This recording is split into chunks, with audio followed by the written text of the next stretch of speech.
Anyway, balik lagi berbicara mengenai kesehatan mental remaja. Nah, Direktur Pencegahan dan Pengendalian Masalah Kesehatan Jiwa dan Nafsa Dr. Celestinus Egia Munte menyebutkan saat ini 20% penduduk Indonesia memiliki potensi masalah gangguan jiwa. Artinya, 1 di antara 5 penduduk beresiko mengalaminya. Wow, serem gak sih sebenarnya? Hmm. Nah, selain itu hasil survei yang dibuat Into the Light bekerja sama dengan Change.Organization menunjukkan masyarakat Indonesia merasa kesepian dan punya pemikiran melukai diri sendiri, bahkan hingga ingin mengakhiri hidup. Waduh, Serem banget.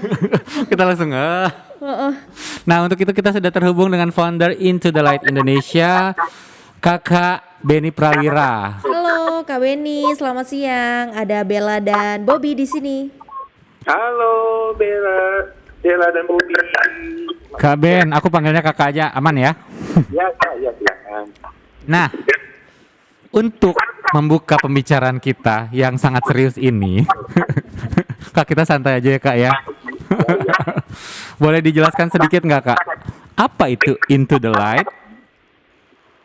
Ya, Indonesia sendiri itu adalah komunitas orang muda ya basisnya. Jadi usia 18 sampai 35 tahun yang berfokus pada upaya pencegahan bunuh diri dan juga promosi kesehatan jiwa di kelompok orang muda serta populasi beresiko lainnya. Jadi memang kami fokusnya bukan di hotline ataupun support group ya, tapi lebih banyak melakukan edukasi, terus juga melakukan riset, serta melakukan advokasi untuk melakukan pencegahan bunuh diri dan masalah kesehatan mental lainnya. Oke. Gitu. Nah, Kak Ben, kalau kita lihat di profil websitenya intothelight.org itu sudah terbentuk dari bulan Mei 2013 ya Kak Ben. Nah, apa sih yang menjadi faktor Kak Ben untuk membentuk komunitas ini? Ya, itu kembali pada tahun 2012 lalu ya. Saya merasakan sendiri gimana sebagai mahasiswa psikologi S1 ya saat itu, saya bingung gitu untuk mencari informasi terkait gimana sih harus menenangkan teman saya yang memiliki pemikiran bunuh diri. Dan saat itu informasinya dalam bahasa Indonesia tuh dikit banget, akhirnya dalam bahasa Inggris kebanyakan. Jadi kebayang lagi dong sama saya, wah kalau kebanyakan bahasa Inggris susah dong ya dicerna untuk kelompok orang Indonesia gitu, apalagi saya aja yang psikologi bingung, apalagi yang awam nih gitu kan. Nah akhirnya dari sanalah akhirnya saya memutuskan untuk memulai upaya terkait dengan pencegahan bunuh diri ini dalam bentuk seminar pertamanya. Terus dari seminarnya itu ternyata banyak nih yang butuh gitu. Nah akhirnya kami memutuskan untuk ya udah bikin upaya berkelanjutan dalam bentuk komunitas. Kak Ben, kalau untuk keanggotaan sendiri, apakah ada kriteria khusus? Apakah pernah menjadi bagian dari orang-orang yang merasa ingin mengakhiri hidup? Oh, justru kriteria khususnya itu memang tidak ada untuk masalah kesehatan jiwanya ya. Tapi kami menerima dengan sangat terbuka. Justru kami mendorong mereka untuk ya udah cerita aja kalau kamu nyaman gitu dengan statusmu di awal proses rekrutmen gitu. Nah, dalam hal ini memang kami sangat berpusat pada suara-suara mereka yang selama ini kan di stigma ya, dan selama ini juga mungkin disembunyikan gitu. Nah, jadinya kami ingin sekali tuh melibatkan mereka yang pernah punya pemikiran bunuh diri ini, meskipun bukan sebagai pengamat, tapi kami sangat menghargai sekali masukan-masukan dari mereka itu terkait dengan pembuatan penelitian, terus juga pembuatan program, itu bersama-sama mereka. Jadi benar-benar melibatkan mereka banget sih sebenarnya, meskipun bukan syarat utamanya. Oke. Kak, terus bagaimana Kak cara membangun relasi antar komunitas ini Kak dengan pihak-pihak terkait seperti kementerian, rumah sakit, atau orang-orang profesional yang di bidangnya? Ya, saya sangat senang sekali ya ketika bicara mengenai kerjasama dengan pihak-pihak lainnya, itu sangat terbuka karena memang isunya itu kita sama-sama rasakan betul sangat urgent, namun jarang yang bermain di area isu ini karena mungkin juga masih banyak stigma dan mitos gitu terkait dengan isunya. Jadi dari pemerintah pun juga seringkali melibatkan kami dalam program-program mereka, terutama pembuatan seminar misalnya, terus juga pengembangan alat pukul untuk deteksi bunuh dirinya itu, terus juga ya masalah-masalah lainnya juga bisa sekali nih terkait dengan professional health. Kami juga selalu membangun hubungan yang baik terkait dengan kolega-kolega di psikolog maupun psikiater dan juga profesi lainnya untuk kesehatan mental. Nah, selama komunitas ini berlangsung, ada nggak sih kasus atau kondisi yang ditemuin di lapangan yang bisa di-share ke kita, KMG listeners? Ya, seringkali kita menemukan ya karakternya adalah terutama saat ini di media sosial, misalnya konten-konten yang terkait dengan bunuh diri nih, percobaan bunuh diri, orang seringkali malah menyoraki itu atau malah menantangkan itu gitu. Nah, itu salah satu contoh kasus yang seringkali terjadi nih di berbagai platform sosial media. Dan ini udah seringkali terjadi, jadi saya agak menyayangkan juga sih sebenarnya gitu.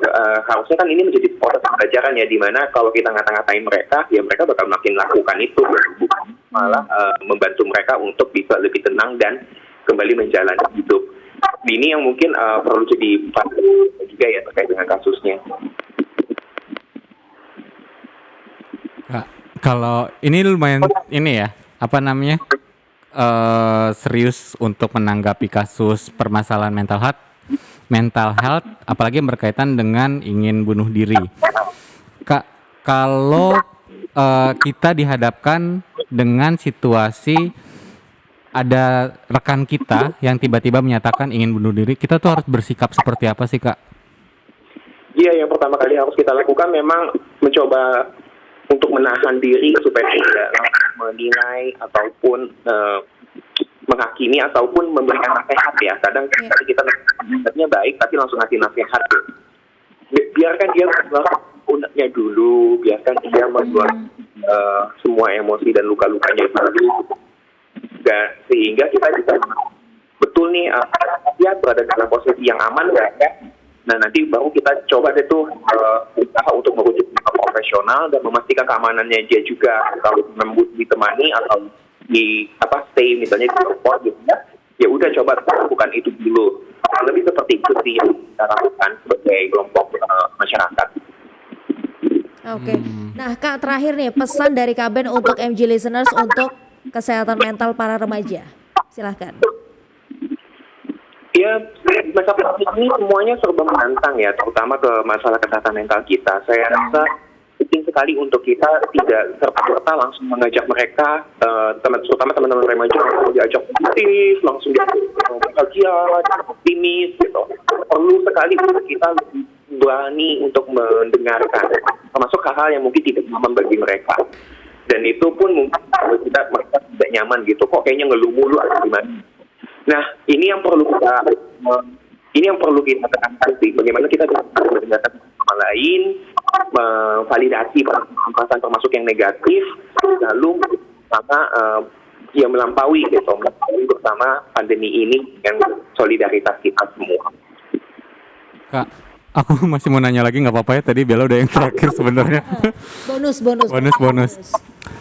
Ini bayar nggak sih, Kak? Kalau untuk jadi bagian dari Into the Light atau misalnya berkonsultasi atau bagian dari counselingnya atau mau in touch sama Into the Light, caranya gimana?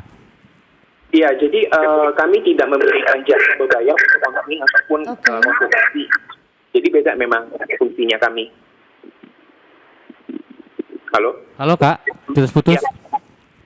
Jadi memang fungsi kami itu berbeda ya dengan biro konseling. Jadi memang itu bukan cakupan jasa kami. Oke. Lebih banyak memberikan misalnya memberikan set, ada yang dibutuhkan ya tapi atau mungkin pelatihan terkait gimana cara menjaga kesehatannya mereka. Oke, thank you Kak Ben udah sharing sama kita siang hari ini. Salam sehat selalu. Bye. MG Radio Network. More than just news.